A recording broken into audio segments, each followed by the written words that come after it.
السلام علیکم ورحمۃ اللہ وبرکاتہ. آواز آ رہی ہے سب کو؟ ہم شروع کریں گے آیت نمبر 11 سے.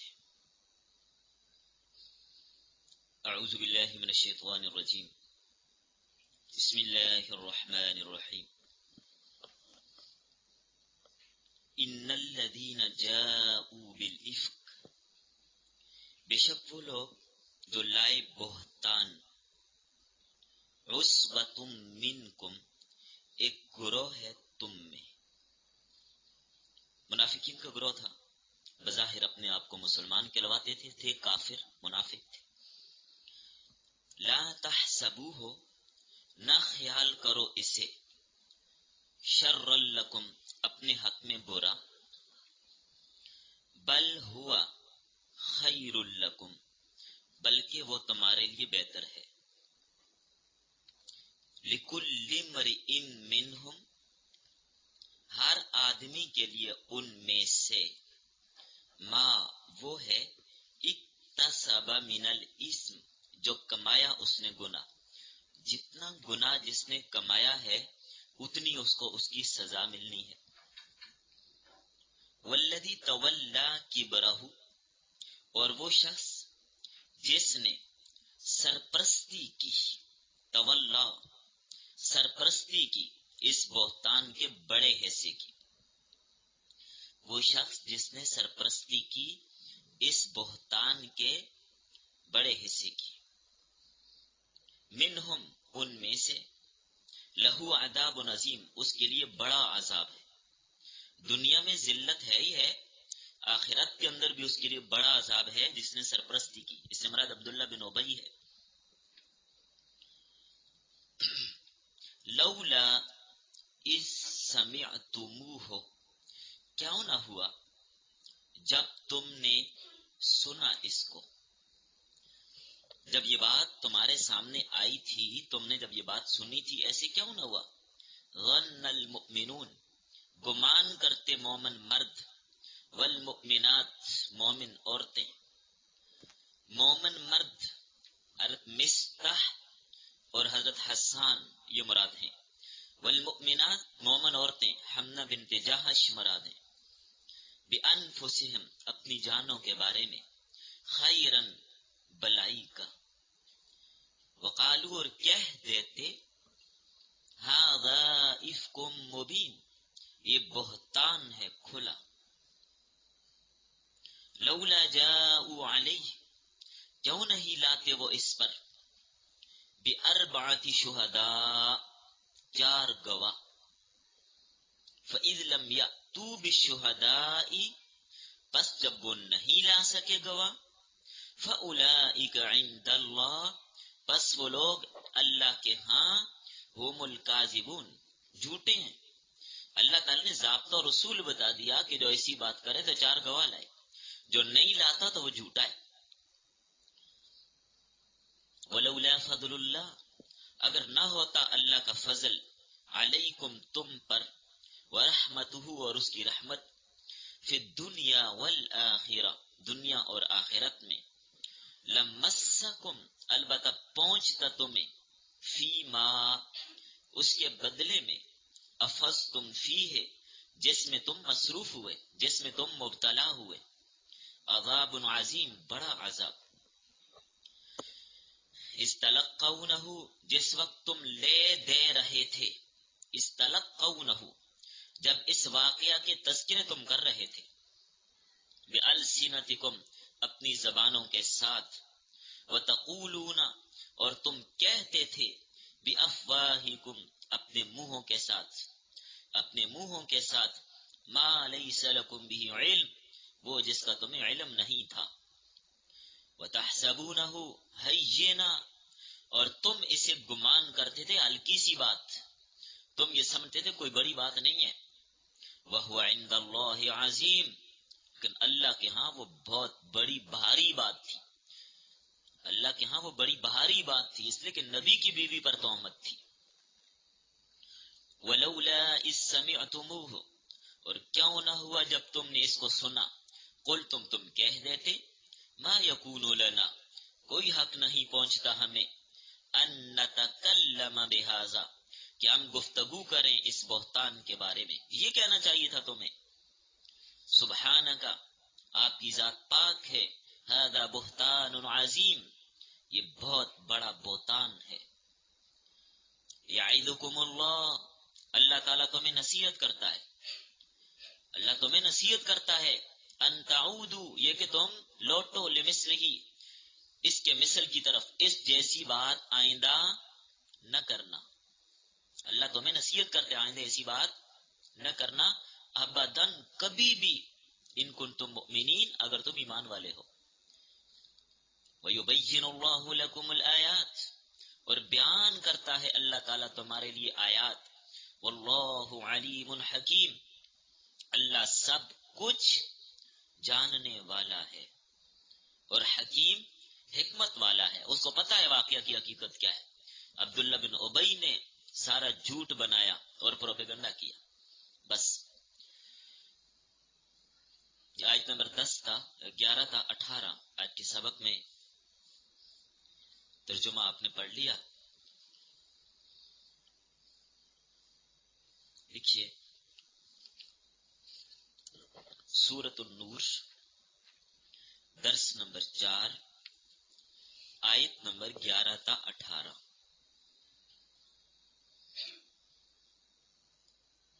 سبق کا عنوان بیان براءت و نزاہت سیدہ طاہرہ عابدہ زاہدہ عائشہ صدیقہ از عفق و تہمت. ربط اور شان نزول. گزشتہ درس میں مطلق محسنات پر تہمت لگانے کا ذکر کیا تھا کہ عام مومنہ عورتوں پر اگر کوئی تہمت لگائے، الزام تراشی کرے تو اس کا کیا حکم ہے. اب اس سبق میں ام المؤمنین حضرت عائشہ رضی اللہ تعالیٰ عنہ پر تہمت لگانے کی شناعت اور قباحت کو بیان کیا.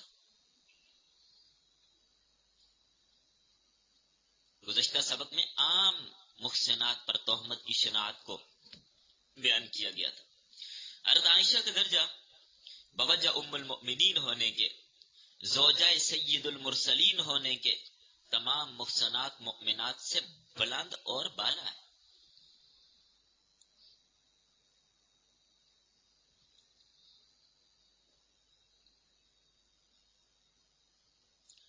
تقریباً یہاں سے آگے 2 رکوع 18 آیتیں بنتی ہیں. یہی مضمون آگے چلے گا، جس سے معلوم ہوتا ہے کہ عام محسنات پہ تہمت لگانے والا فاسق اور فاجر ہے، مردود شہادت ہے. کل کے سبق میں آپ نے پڑھا کہ عام محسنات پر تہمت لگانے والا فاسق فاجر ہے اور مردود شہادت ہے، یعنی اس کی گواہی کبھی بھی قبول نہیں ہوگی. کل کے سبق میں اس کی تفصیل آ گئی تھی. اور ام المؤمنین حضرت عائشہ پہ یا نبی کی بیویوں پہ تہمت لگانے والا کافر اور منافق ہے. صرف فاسق نہیں، صرف گنہگار ہی نہیں، صرف مردود شہادت ہی نہیں، بلکہ کافر ہے جو نبی کی بیوی پر تہمت لگائے. تو ان آیات کی خاتمہ پہ فرمایا اولئک مبرؤون مما یقولون، یہ نص صریح ہے. حضرت عائشہ کے بارے میں جو باتیں تم کہتے ہو وہ اس سے مبرہ اور پاک دامن ہے. تہمت لگانا یا حضرت عائشہ کے بارے میں بدگمانی کرنا یہ کفر ہے. اور چونکہ اللہ کی شہادت موجود ہے تو جو آدمی اب بھی حضرت عائشہ پہ تہمت لگائے، اللہ کی شہادت کا کیا ہے؟ منکر. قرآن کا کیا ہے؟ منکر. تو جو قرآن کا منکر ہے وہ کیا ہوگا؟ واضح سی بات ہے، نتیجہ خود نکالیے. قرآن قرآن کا منکر کیا ہوتا ہے؟ آج بھی کچھ بدبخت لوگ حضرت عائشہ پہ تبرہ کرتے ہیں، تہمت لگاتے ہیں، حالانکہ قرآن نے ان کی صفائی پیش کر دی. تو معلوم ہوا جو باز نہیں آتے وہ قرآن کے منکر ہیں. صحیح بخاری میں اور احادیث کی دیگر کتب میں تفصیلاً یہ واقعہ مذکور ہے. بہت لمبی بحثیں ہیں، سیرت کی کتابوں کے اندر بھی تفصیلاً اس واقعہ کو لکھا گیا ہے. اختصار کے ساتھ خلاصتاً میں ذکر کرتا ہوں تاکہ وہ خلاصہ آپ کے سامنے آ جائے. سب سے پہلے تو یہ سمجھیں غزوہ بنی المصطلق سن 6 ہجری میں یہ غزوہ پیش آیا تھا. اس قبیلے کے لوگ بڑے جنگجو اور لڑاکے نوجوان رکھتے تھے، بڑے لڑائی کرنے والے لوگ تھے. انہوں نے منصوبہ بنایا کہ ہم مدینہ پر حملہ کرتے ہیں اور اپنے ساتھ اور دائیں بائیں کے دیہاتیوں کو اور دائیں بائیں کے جو قبائل تھے ان کو بھی انہوں نے اپنے ساتھ ملایا کہ مل کر مدینے پر حملہ کرتے ہیں. انہوں نے یہ منصوبہ بندی کی. نبی صلی اللہ علیہ وسلم نے پہلے تفتیش کروائی تاکہ معلومات کی جائیں کہ بھئی واقعہ ٹھیک بھی ہے یا محض ایک ویسے لوگوں کی بات ہے، کیا وہ حملہ کرنا چاہتے بھی ہیں کہ نہیں. کوئی بھی معاملہ ہو تو پہلے اس کی کیا ہونی چاہیے؟ تحقیق. کہاں تک اس کی سچائی ہے. یہ تو نہیں کہ ویسے ایک افواہ پھیل گئی تو اس پر عمل کر دیا. نہیں، نبی صلی اللہ علیہ وسلم ایسے نہیں کرتے تھے. آپ صلی اللہ علیہ وسلم نے پہلے باقاعدہ اس کی تحقیق کروائی تاکہ پتہ چلے کہ اس کی حقیقت کیا ہے، اس کی حقیقت حال معلوم ہو جائے. تو آپ صلی اللہ علیہ وسلم نے جب تحقیق کروائی تو واقعہ صحیح معلوم ہوا کہ لوگ اس قبیلے والے حملہ کرنا چاہتے ہیں، وہ ارادہ رکھتے ہیں. تو نبی صلی اللہ علیہ وسلم نے صحابہ کرام کو تیار کیا. صحابہ کرام تیار ہوئے. تقریباً 500 صحابہ کرام کو لے کر نبی کریم صلی اللہ علیہ وسلم 500 صحابہ کرام کو لے کر روانہ ہوئے. حملہ کیا جا کر ان لوگوں پہ کہ ہم پہل کریں گے، ان کو نہیں حملہ کرنے دیں گے، پہل ہم کریں گے. تو آپ صلی اللہ علیہ وسلم نے ان پر حملہ کیا. جہاد ہوا. جہاد میں اللہ تعالیٰ نے فتح عطا فرمائی تو کامیاب ہو کر واپس تشریف لائے. کامیابی کے ساتھ واپس تشریف لائے. واپسی پر ایک واقعہ پیش آیا. اس سفر سے واپسی پہ اس غزوہ کو مریسی بھی کہا جاتا ہے، اس جگہ کا نام یہ تھا. واپسی پہ نبی صلی اللہ علیہ وسلم نے ایک مقام پہ پڑاؤ ڈالا. یہاں پر پہلے یہ بات بھی سمجھ لیجئے کہ آپ صلی اللہ علیہ وسلم کے ساتھ آپ کی زوجہ محترمہ حضرت عائشہ بھی تھی. سفر میں جاتے ہوئے آپ کو تو ویسے اجازت تھی جو سی بیوی کو چاہیں لے جائیں، لیکن اس کے باوجود آپ قرعہ ڈالتے تھے تاکہ کسی کے ذہن میں کسی قسم کی کوئی پریشانی نہ ہو. تو قرآن اندازی میں حضرت عائشہ رضی اللہ تعالی عنہا کا نام آیا تو آپ حضرت عائشہ کو ساتھ لے گئے. حضرت عائشہ کو ساتھ رکھا اس سفر میں. باقی خواتین بھی تھیں اور خواتین بھی آپ کے ساتھ موجود تھیں، کیونکہ آپ صلی اللہ علیہ وسلم خواتین کو بھی ساتھ لے جاتے، کیونکہ خواتین کے ذمہ بھی کچھ کام ہوتے، مثلا روٹی پکانی ہے، زخمیوں کو مرہم پٹی کرنی ہے، ان کے علاج وغیرہ کرنا ہے. تو اس لیے آپ صلی اللہ علیہ وسلم خواتین کو بھی ساتھ لے جاتے تھے. تو حضرت عائشہ بھی اس سفر میں آپ کے ساتھ تھی. قافلے نے رات کے پچھلے پہر ایک مقام پر پڑاؤ ڈالا. ایک مقام پر پڑاؤ ڈالا کے یہیں پر رکتے ہیں اور تہجد وغیرہ پڑھ کر فجر کی نماز پڑھ کر آگے چلیں گے. قافلہ رکا. اس کے بعد عائشہ رضی اللہ تعالیٰ عنہ نے سوچا کہ چلے ابھی قافلہ چلے گا تو اس سے پہلے میں قضائے حاجت سے فارغ ہو جاؤں، کیونکہ اب قافلہ ظاہر ہے دوپہر سے پہلے کہیں مزید رکے گا نہیں، تو راستے میں دوبارہ روکنا ٹھیک نہیں ہے، تو قضائے حاجت سے میں فارغ ہو جاؤں. اس لیے عائشہ رضی اللہ تعالیٰ عنہ ذرا دور چلی گئی قضائے حاجت کے لیے. اب وہاں پر جا کر مسئلہ یہ پیش آ گیا کہ ایک ہار جو انہوں نے اپنی بہن حضرت اسماء بنت ابی بکر سے لیا تھا وہ ٹوٹا اور اس کے موتی گر گئے، موتی بکھر گئے. اندھیرا بھی تھا، ڈھونڈتے کرتے تلاش کرتے بہت وقت لگ گیا، ٹائم زیادہ لگ گیا، بہت زیادہ ٹائم لگا. جب یہ واپس آئیں، جب ہار ملا، جب وہاں پر پہنچی پڑاؤ والی جگہ پر، قافلہ جا چکا تھا،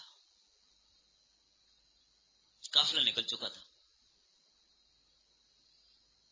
جن حضرات کی ڈیوٹی تھی حضرت عائشہ رضی اللہ تعالیٰ کے لیے جو ہودج بنا ہوا تھا، پال کی ڈولی بھی اس کو کہہ سکتے ہیں، اس کے اوپر سائڈوں پہ کپڑا لگا ہوتا تھا، اس کے اندر بیٹھ جاتی تو اس کو اٹھا کر اونٹ پہ رکھ دیا جاتا. تو جن کی ڈیوٹی تھی انہوں نے اس کو اٹھایا اور انہوں نے سمجھا تھا عائشہ اندر ہے، اٹھایا اونٹ پہ رکھا اور چل پڑے.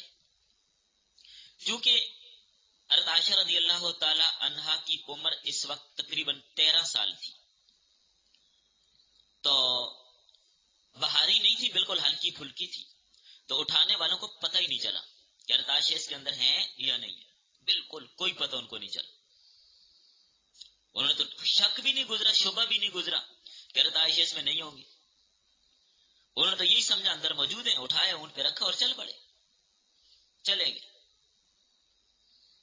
پیچھے سے حضرت عائشہ جب اس مقام پر پہنچی، قافلہ آگے نہیں ہے. حضرت عائشہ سمجھدار تھی، کیونکہ اگر یہ کہتی چلو میں قافلے کے پیچھے چلتی ہوں تو کیا ہوتی، مزید مشکل ہوتی، مزید مشکل ہوتی. اس لیے کہ راستہ جو تھا وہ اس طرح کا نہیں تھا کہ نشان لگے ہیں یا سڑکیں بنی، ایسا کچھ بھی نہیں تھا. چونکہ صحرائی علاقہ تھا، آپ نے اگر ریت کا علاقہ دیکھا ہو تو جب پورا قافلہ جاتا ہے تو ایک بندے کی بات ہے، پورا قافلہ بھی جب گزر جاتا ہے پیچھے سے ہوا آتی ہے، قدموں کے نشان بھی کیا ہو جاتے ہیں، مٹ جاتے ہیں، کوئی پتہ نہیں راستہ کدھر ہے، کوئی پتہ نہیں تھا. تو وہیں پر بیٹھ کے، اسی مقام پر بیٹھ کے کہ جب نبی صلی اللہ علیہ وسلم آگے دیکھیں گے میں موجود نہیں ہوگی تو آپ کسی کو ضرور بھیجیں گے تو وہ آ کر مجھے لے جائیں گے. اسی مقام پر بیٹھ کے، یہ بھی ایک بہتر بات ہوتی ہے کہ بعض اوقات ایسے ہوتا ہے مرد خاتون کو لاری اڈے اسٹیشن پر، بازار میں، کسی جگہ پر بیٹھاتا ہے کہ آپ یہاں بیٹھ جائیں تھوڑی دیر کے لیے، میں یہ کام کر کے آیا. اب بعد نہ سمجھ بچے یا نہ سمجھ خواتین ہوتی ہیں، وہاں سے اٹھ کے دائیں بائیں ہو جاتی ہیں، اٹھ کے دوسری جگہ بیٹھ جاتی ہیں. اب آنے والا پیچھے ڈھونڈتا رہتا ہے کدھر گئی. تو ایسا نہیں کرنا چاہیے، جس مقام پر بٹھایا ہے اسی پر رہنا چاہیے تاکہ آنے والے کو کسی قسم کی تکلیف نہ ہو اور اس کو بھی پریشانی نہ پہنچے. یہ نہ سمجھے وہ سمجھے چلی گئی بھائی ختم، پریشانی بن جائے. حضرت عائشہ اسی جگہ پر آ کر بیٹھ گئی کہ جب آپ دیکھیں گے نہیں ہے تو مجھے بلا لیں گے. برحال بیٹھی، نیند کا غلبہ تھا، تھوڑی دیر کے بعد ان کو نیند آ گئی، سو گئی، آنکھ لگ گئی. لشکر کے پیچھے ایک شخص کی ڈیوٹی ہوتی تھی. اس زمانے میں ویسے بھی یہ معمول تھا، لیکن نبی صلی اللہ علیہ وسلم ہر معاملے میں بہت زیادہ احتیاط کرتے تھے. ہمارے لیے ان چیزوں میں آداب ہے. ایک آدمی کی ڈیوٹی ہوتی تھی. اب اس طرح کوئی قافلہ ہے، کوئی گروپ ہے، حج کا، عمرے کا، جماعت کا کوئی گروپ ہے تو ایک بندے کو پیچھے چھوڑنا چاہیے کہ وہ ذرا سب سے آخر میں آ کر گاڑی میں بیٹھے، آخر میں آئے تاکہ پیچھے اگر کوئی چیز رہ گئی ہے تو اس کو وہ لے آئے. اچانک ہو جاتا ہے نا، کوئی چیز رہ جاتی ہے، اٹھانے لگے دوسری رہ گئی، کچھ نہ کچھ بہت ساری صورتیں ہوتی ہیں، چیز رہ جاتی ہے. تو نبی صلی اللہ علیہ وسلم نے ایک صاحب کی ڈیوٹی لگائی ہوئی تھی کہ آپ نے یہ کام کرنا ہے کہ قافلے کے پیچھے رہنا اور پیچھے چلنا ہے. تو کوئی چیز اگر گر گئی، کوئی جوتا رہ گیا، کسی کی پگڑی رہ گئی، کسی کا کپڑا رہ گیا، کوئی بیگ تھیلا رہ گیا، کوئی اونٹ کی رسی کا جاوا رہ گیا، آپ نے اٹھا کر اس کو لے آنا ہے. حضرت صفوان بن معطل سلمی ان کا نام ہے. یہ وہاں پر پہنچے، دور سے ہی دیکھا، سہرا تھا، ظاہر وہ کوئی جنگل تو نہیں ہے کہ درخت میں بڑے بڑے اور نظر کو سنا، دور سے نظر آیا. دور سے یوں لگا کہ کوئی شخص سویا ہوا ہے. جب قریب پہنچے تو حضرت عائشہ رضی اللہ تعالیٰ عنہا تھی. انہوں نے حضرت عائشہ کو پہچان لیا. صبح صبح کے ٹائم یہاں پر پہنچے، حضرت عائشہ کو پہچان لیا، سو رہی تھی. جیسے ہی پہچانا کہ حضرت عائشہ نے فوراً دوسری بات بھی نہیں کی، فوراً کہا انا للہ و انا الیہ راجعون. یہ جملہ پڑا. اس انا للہ کے علاوہ پورے اس سفر میں کہیں سے یہ بات ثابت نہیں کہ حضرت عائشہ اور ان کی کوئی اور بات ہوئی، صرف انا للہ پڑا. اچھا، انہوں نے حضرت عائشہ کو پہچانا کیسے؟ حضرت عائشہ رضی اللہ تعالیٰ عنہ کو ایسے پہچانا، پردہ کے احکام آنے سے پہلے حضرت عائشہ کو دیکھا ہوا تھا تو دیکھ لیا. حضرت عائشہ نے جب انا للہ و انا الیہ راجعون سنا، فوراً جاگ گئی، فوراً آنکھ کھلی. جیسے آنکھ کھلی تو اپنے آپ کو ڈانپ لیا. اب انہوں نے بہت تعصب سے استرجا پڑا تھا. اپنا اونٹ ان کے قریب کیا، حضرت عائشہ اونٹ پہ سوار ہو گئی. انہوں نے اونٹ کی مہار پکڑی، حضرت صفوان بن معطل سلمی نے چل پڑے. خود آگے ہوئے، مہار پکڑی، آگے آگے چلے. حضرت عائشہ باپردہ اونٹ پہ سوار ہیں، چل پڑے. چلتے چلتے دوپہر کے وقت قافلے والوں سے جا ملے. منافقین نے دیکھ لیا تو اس معمولی واقعہ پر بے بنیاد باتیں چڑھا کر زبردست قسم کی بہتان تراشی شروع کر دی، پروپیگنڈے کا بازار گرم کر دیا. اور بہتان ترازی، اور اس واقعے کا جو سب سے بڑا تھا وہ رئیس المنافقین، جس کے بارے میں بھی آیت میں اشارہ ہوا تھا، رئیس المنافقین عبداللہ بن ابی تھا. اس غلیظ ترین خبیث ترین انسان کو یہ بات ہاتھ لگ گئی، واہی تباہی مچا دی. اس نے گلی گلی کوچے کوچے واہی تباہی بکنا شروع کر دیا. اس نے کیونکہ یہ بدبخت تو ہر وقت اس تلاش میں رہتا تھا کوئی ایسی بات ملے تو میں نبی صلی اللہ علیہ وسلم کو بدنام کروں، ان کے خلاف پروپیگنڈا کروں. کٹر منافق تھا. یہ ابو جال کی بنسبت بھی عبداللہ بن ابی زیادہ نقصان پہنچاتا تھا. مقصد اس کا یہ تھا کہ نبی صلی اللہ علیہ وسلم کا دل دکھائے. اس نے واہی تباہی شروع کر دی اور حضرت عائشہ کو حضرت صفوان کے ساتھ بہتان میں شامل کر دیا. یہ پیچھے اس لیے رہی ہیں، ان دونوں کے آپس میں کوئی تعلقات ہیں. ویسے بھی بعض غلیظ لوگوں کی عادت ہوتی ہے، اس طرح کی کوئی بات نظر آ جائے اس کی تلاش میں ہوتے ہیں، شیطانی سوچ، شیطانی روح ان کے اندر ہوتی ہے اور اپنے ذہن میں پوری بنیاد بنا کر پوری عمارت کھڑی کر دیتے ہیں.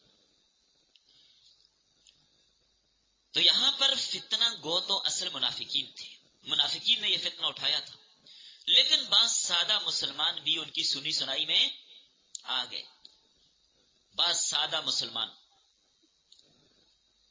اور اس بات کا وہ بھی تذکرہ کرنے لگے،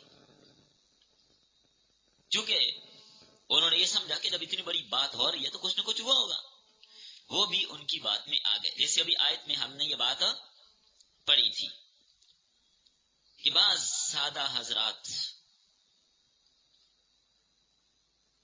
ظن المؤمنون والمؤمنات، کچھ مرد اور کچھ عورتیں، انہوں نے بھی اس کا گمان کر لیا کہ عائشہ کم عمر ہیں، شاید کوئی غلطی ہو گئی ہو، یا یہ ان کو پاک دامنی سمجھتے ہوں گے، لیکن بات کا تذکرہ کر دیا. انہوں نے بھی بات کر دی. انہوں نے، ان میں 2 مرد تھے، ایک عورت تھی. حضرت مستح مشہور شاعر حضرت حسان. بدگمانی ان کی کوئی غلط نظریہ موقف نہیں تھا، صرف منافقین نے پروپیگنڈا کیا تو انہوں نے کہہ دیا شاید ہو گیا اسے، اور انہوں نے بھی اس بات کو آگے کر دیا. اور عورتوں میں حمنہ بنت جہش. بہرحال حضرت عائشہ رضی اللہ تعالیٰ جب مدینہ پہنچی، ان کو تو پتہ ہی نہیں کیا ہو رہا ہے، کوئی پتہ نہیں تھا ان کو. وہ تو رہی بیمار، سفر کی تھکاوٹ کی وجہ سے بیمار ہو گئی، اور ظاہر جب قافلے سے بچھڑ گئی تھی، پیچھے رہ گئی تھی، پتہ نہیں کتنی بیماری اس وقت، کتنی ٹینشن لی ہوگی، تو وہ تو بیمار ہو گئی، ان کو تو پتہ ہی نہیں کہ معاملہ کیا ہے. 1 مہینے کے بعد حضرت عائشہ کو پتہ چلا. 1 مہینے کے بعد جب پتہ چلا، زارو قطار رونے لگی، مزید بیمار ہو گئی. نبی صلی اللہ علیہ وسلم سے اجازت طلب کی کہ مجھے اجازت دیجیے. اپنے والدین کے گھر چلی گئی. والدین بیچارے بھی پریشان، جب ان کو پتہ چلا وہ اپنی جگہ پر پریشان. گلی گلی یہ باتیں ہو رہی ہیں. بہرحال انہوں نے جا کر وہاں دعائیں شروع کی، روتی رہی، دعائیں مانگتی رہی. اور یعقوب علیہ السلام کی طرف صبر جمیل واللہ المستعان علی ما تصفون وافوض امری الی اللہ، یہ پڑھنا شروع کیا. پروپیگنڈا بہت سخت تھا، اور ویسے بھی ہر زمانے میں جو دشمن اور مخالف ہوتا ہے، پروپیگنڈا اس کا مضبوط ہتھیار ہوتا ہے. آج کل سیاسی لوگ ایک دوسرے کے خلاف پروپیگنڈے نہیں کرتے، جھوٹ بول کے وائی تباہی مچا کے پروپیگنڈا کر کے دوسرے کے ساتھ بندوں کو توڑنا، بہت کچھ کیا جاتا ہے. تو پروپیگنڈا ہر زمانے میں مشہور اور مضبوط ہتھیار رہا ہے. بعض لوگ تو اتنے شاطر ہوتے ہیں، اتنے چرب اللسان ہوتے ہیں کہ اپنے اس پروپیگنڈے اور جھوٹ کو اتنے مؤثر انداز میں پیش کرتے ہیں، لوگ سچ سمجھنے لگ جاتے ہیں. یہی طریقہ عبداللہ بن ابی نے استعمال کیا تھا، اور زبردست قسم کا اس نے پروپیگنڈا کیا. ہر طرف چہم گوئیاں شروع ہو گئی. نبی صلی اللہ علیہ وسلم نے بھی باتیں سنی، لیکن کسی نتیجے پہ نہیں پہنچے. کیا کیا جائے؟ بہت پریشان ہیں آپ، بہت سخت پریشانی میں آپ بھی مبتلا، صحابہ بھی پریشان. اس واقعے کے تذکرے شروع ہیں، صحابہ برداشت نہیں کر پا رہے. بہرحال ایک موقع پر نبی صلی اللہ علیہ وسلم منبر پہ تشریف فرما ہوئے اور فرمایا، لوگوں میرے گھر والوں کے بارے میں اس قسم کی باتیں ہو رہی ہیں، مجھے مشورہ دو، میں کیا کروں؟ صحابہ اکرام نے، مختلف حضرات نے مختلف مشورے دیے، لیکن ایک صحابی جس کو دنیا عمر کے نام سے جانتی ہے، یہ عمر کوئی چھوٹے آدمی نہیں تھے. حضرت عمر وہ شخصیت ہیں کہ بندہ جب عمر کا نام لیتے ہیں نا، پورے جسم کے اندر ایک کیفیت بدل جاتی ہے. ایسی شخصیت عمر، سارے مسلمانوں کی محبوب ترین شخصیت حضرت عمر. شیخین ابو بکر و عمر دونوں ہی. حضرت عمر رضی اللہ عنہ نے ایک بات کہی، یا رسول اللہ مجھے یہ بتائیے، عائشہ کو آپ کے گھر لایا کس نے تھا؟ عائشہ کو آپ کے گھر لانے والا کون ہے؟ کس نے آپ کو کہا کہ عائشہ سے نکاح کرے؟ فرمایا اللہ تعالیٰ نے. حضرت عمر فرمانے لگے، یا رسول اللہ جب اللہ تعالیٰ عائشہ کو آپ کے گھر لانے والے ہیں تو کوئی ایسی ویسی عورت اللہ آپ کے گھر لا سکتے ہیں؟ ہو سکتا ہے، یہ ممکن ہے. حضرت عمر کی اس بات سے نبی صلی اللہ علیہ وسلم کا سارا غم ختم، تسلی ہو گئی.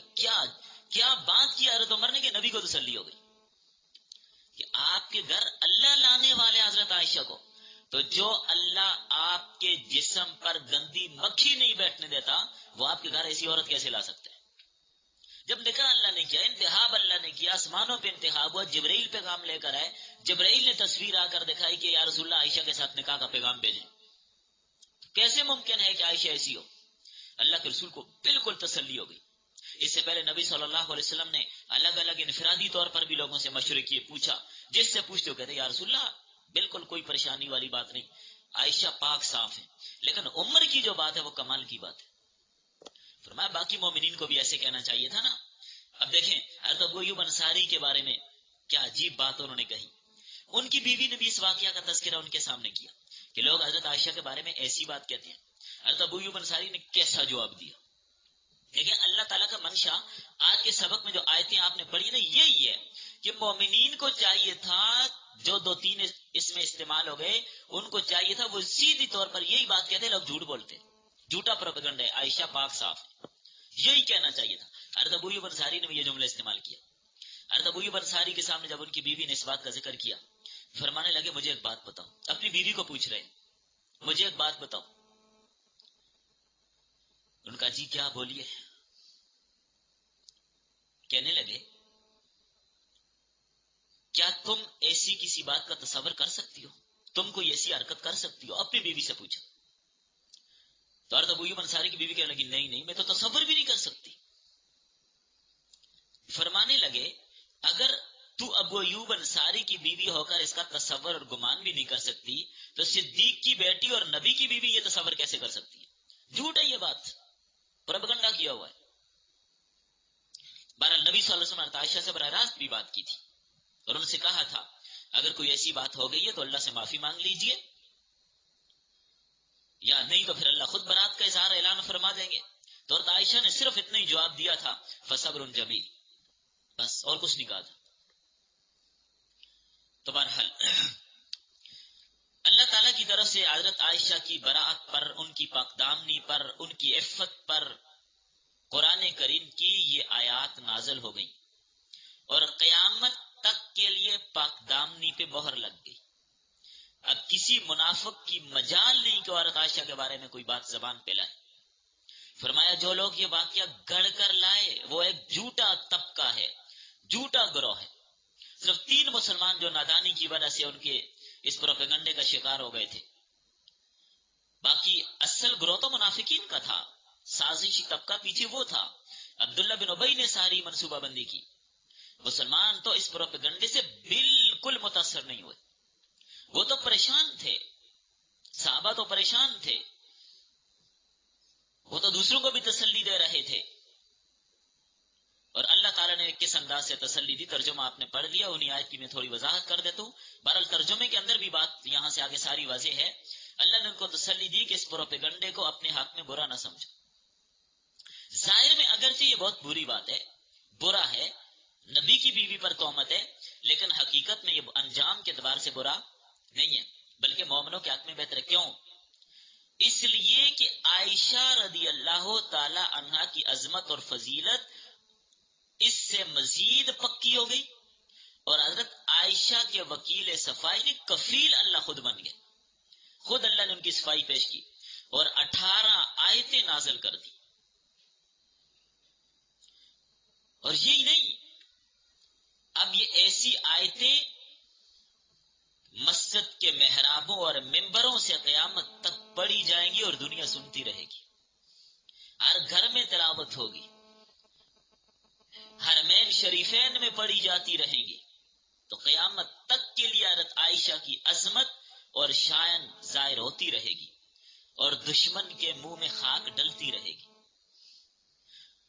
تو یہ آیت نبی صلی اللہ علیہ وسلم، حضرت ابو بکر، حضرت عائشہ اور باقی صحابہ کے لیے تسلی کے طور پہ نازل ہوئی، تسلی کے طور پہ نازل ہوئی کہ اس پر بالکل اب پریشان ہونے کی ضرورت نہیں ہے.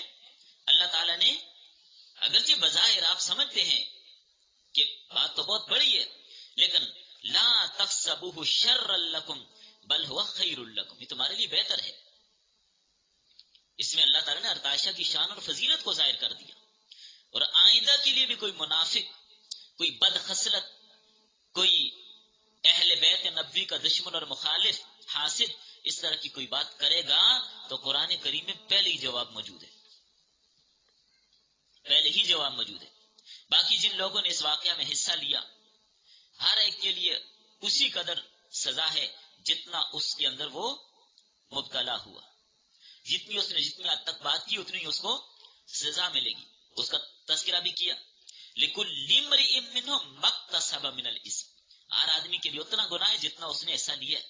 وَالَّذِي تَوَلَّىٰ كِبْرَهُ مِنْهُمْ لَهُ عَذَابٌ عَظِيمٌ، اور جو اس پروپیگنڈے کا بڑا تھا عبداللہ بن ابی، اس کے لیے سخت ترین عذاب ہے، سخت ترین عذاب ہے. تو ہر آدمی نے مختلف انداز سے حصہ لیا تھا. کوئی منافق تو ہنستے تھے، کہہ لگاتے تھے کہ اب دیکھیں نہیں بدنام کیا ہم نے. کوئی اس کے تذکرے کرتے تھے، کوئی اس پر چپ رہتے تھے، انکار نہیں کرتے تھے. تو فرمایا کہ جو جس نے حصہ لیا اسی قدر اس کو سزا بھی ملے گی، اسی قدر اس کا انجام بھی ہوگا. عبداللہ بن ابی دنیا کی ذلت تو اٹھائے گا ہی اٹھائے گا، آخرت کے اندر بھی سخت عذاب اس کو ملے گا. اب آئندہ آیت میں وہ بعض مسلمان جو نہ سمجھی کی وجہ سے منافقین کی سازش میں آ گئے تھے اور بعض خاموش ہو گئے تھے، بعض نے تذکرہ کیا، ان کے بارے میں فرمایا. اگرچہ وہ بھی اس کو سمجھتے پروپیگنڈا ہی تھے، سچا نہیں سمجھتے تھے، لیکن پروپیگنڈے کا شکار ہو گئے. پروپیگنڈا تو پھر پروپیگنڈا ہوتا ہے نا. تو ان کے بارے میں وَلَوْلَا إِذْ سَمِعْتُمُوهُ ظَنَّ الْمُؤْمِنُونَ وَالْمُؤْمِنَاتِ بِأَنفُسِهِمْ خَيْرًا وَقَالُوا هَذَا إِفْكٌ مُبِينٌ. انہیں یہ کہنا چاہیے تھا یہ سری بہتان ہے. ان کو نصیحت کی گئی، انہیں نصیحت کی گئی کہ جب تم نے اس بات کو سنا، مردوں میں حضرت حسان اور مستح اور عورتوں میں حمنہ بنت جہش، مؤمنون سے مراد یہ دو اور مؤمنات سے حمنہ بنت جہش، اپنے بہن بھائیوں کے لیے نیک گمان کیوں نہ کیا؟ انہیں صاف سمجھتے، صاف الفاظ میں کہتے جھوٹا پروپیگنڈا ہے، جھوٹ بولا. کیا نبی کی بیوی حضرت عائشہ کی طہارت اور نزاہت ان کے سامنے نہیں تھی؟ کیا حضرت صفوان جیسا متقی، صالح، پرہیزگار، شریف، کم بولنے والا سادہ آدمی ان کو معلوم نہیں تھا؟ کیسی شخصیت ہیں وہ؟ اور منافقین کا جھوٹا ہونا ان پر واضح نہیں تھا کہ منافق جھوٹ بولتے ہیں، پروپیگنڈے کرتے ہیں؟ کیا مسلمانوں کو یہ پتہ نہیں ہے؟ یہ پہلے بھی یہ حرکتیں کرتے آئے ہیں. منافقوں کی باتوں میں کیا آ گئے؟ یہ نہیں آنا چاہیے تھے نہیں. تو یہاں مومنین کو نصیحت کی گئی کہ اس بات کو افک مبین کہتے، کہہ دینا تھا ان کو افک مبین، یہ صریح بہتان ہے، جھوٹ بولے منافقوں نے، یوں کہنا چاہیے تھا. یہ لوگ چار گواہ کیوں نہیں لے کے آئے؟ وَلَوْلَا جَاءُوا عَلَيْهِ بِأَرْبَعَةِ شُهَدَاءَ. تہمت لگانے والے کے لیے اصول ہے چار گواہ لائے، جو ضابطہ اللہ نے بتایا. جو چار گواہ نہ لا سکے عینی شاہد تو وہ جھوٹا ہوتا ہے. لہذا جھوٹے ہیں، انہوں نے جھوٹ بولا اور نبی صلی اللہ علیہ وسلم کو پریشان کرنے کے لیے آپ کے گھر پہ تہمت لگائی. یہ جھوٹے ہیں، قانون شہادت کو دیکھنا ہوگا. فرمایا اے مسلمانوں، تمہارے اوپر اللہ کا فضل ہوا، تمہارے اوپر اللہ کا فضل ہوا کہ تمہاری توبہ اس نے قبول کر لی. جو دو تین حضرات اس واقعہ میں منافقین کی باتوں کا شکار ہو گئے تھے، ان کو فرمایا جا رہا ہے کہ اللہ کا فضل ہوا، اللہ کی رحمت ہو گئی. اگر ایسا نہ ہوتا تو دنیا کے اندر ہی اور آخرت میں تو ملنا ہی ملنا تھا، تمہیں سخت عذاب پہنچتا. لیکن اللہ کا فضل ہو گیا کہ تمہیں عذاب سے بچا لیا، بچت ہو گئی تمہارے لیے، تمہاری توبہ کو قبول کر لیا اور تمہیں معاف کر دیا. ورنہ سخت عذاب کا شکار ہو جاتے. تم نے سوچا نہیں کہ کس کے گھر کی بات ہو رہی ہے؟ یہ تم یہ خیال کرتے ہو کہ یہ بات ہلکی ہے؟ تم یہ خیال کرتے ہو؟ نہیں، ہلکی نہیں ہے. وَتَحْسَبُونَهُ هَيِّنًا وَهُوَ عِندَ اللَّهِ عَظِيمٌ. اللہ کے ہاں بہت بڑی بات ہے، یہ بھاری بات ہے. ام المؤمنین پر تہمت ہے، ام المؤمنین پر بہتان ہے، جرم عظیم ہے. ہلکی بات نہ سمجھے اس کو. جب تم نے یہ بات سنی تھی تمہیں تو چاہیے تھا سنتے ہی وَلَوْلَا إِذْ سَمِعْتُمُوهُ قُلْتُمْ مَا يَكُونُ لَنَا أَن نَّتَكَلَّمَ بِهَٰذَا. تمہیں کہہ دینا چاہیے تھا ہمارے لیے جائز ہی نہیں ہے کہ ہم اس بارے میں کوئی بات بھی کریں. یہ کہنا چاہیے تھا، سنتے ہی کہہ دینا تھا یہ بہتان عظیم ہے، ہم اپنی زبان پر بھی یہ بات نہیں لا سکتے. جو خبیث منافق عبداللہ بن ابی، اس کی ذریت، جس نے نبی کی بیوی کو ایسا کہا، در پردہ وہ معاذ اللہ نبی کو دیوس سمجھتا ہے. تو اس کے کفر میں کیا شک رہ جاتا ہے؟ کسی بھی نبی کی بیوی کبھی بھی بدکاری کا ارتکاب نہیں کر سکتی. نبی کی بیوی کافرہ ہو سکتی ہے. پہلے مسلمان مرد کا نکاح کافر عورت سے بھی ہو جاتا تھا، لیکن ہماری شریعت میں بعد میں اس پر پابندی لگ گئی کہ کافرہ کے ساتھ ہم نکاح کی اجازت، مشرکہ کے ساتھ نکاح کی اجازت نہیں، ختم. لیکن یاد رکھیں نبی کی بیوی کافرہ ہو سکتی ہے، نوح علیہ السلام کی بیوی، لوط علیہ السلام کی بیوی۔ اسی آیت کی تفسیر میں سورۃ التحریم میں حضرت عبداللہ بن عباس یہ بات فرماتے ہیں کہ نبی کی بیوی کافرہ مشرکہ ہو سکتی ہے لیکن بد کردار نہیں ہو سکتی۔ فرمایا اے مسلمانوں، اللہ تعالیٰ تمہیں نصیحت کرتا ہے آئندہ ایسی بات نہ کرنا، خبردار ہو جاؤ۔ یعظکم اللہ، اللہ تمہیں نصیحت کرتا ہے ان تعودوا لمثلہ ابدا ان کنتم مؤمنین، اگر تم اللہ پر ایمان رکھتے ہو آئندہ خبردار ایسی بات مت کرنا، آئندہ ایسی بات نہ کرنا اگر تمہارے اندر ایمان ہے تو۔ اللہ تعالیٰ تمہارے لیے احکام اور آداب بیان کرتا ہے، اللہ تعالیٰ تمہارے لیے یبین اللہ لکم الآیات، اپنی علامتیں نشانیاں بیان کرتا ہے تاکہ اچھی طرح سمجھو اور یاد رکھو۔ واللہ علیم حکیم، اللہ علم والا ہے اور حکمت والا ہے، اللہ جانتے ہیں، علم والے ہیں، ان کو پتہ ہے صفوان کون ہے، اللہ جانتے ہیں، ان کو پتہ ہے عائشہ کون ہے۔ تو مقام عائشہ کتنا بلند ہے، کتنا بلند ہے کہ اللہ تعالیٰ نے قرآن کریم کے اندر عائشہ رضی اللہ تعالیٰ کی برات کا اعلان کروا دیا۔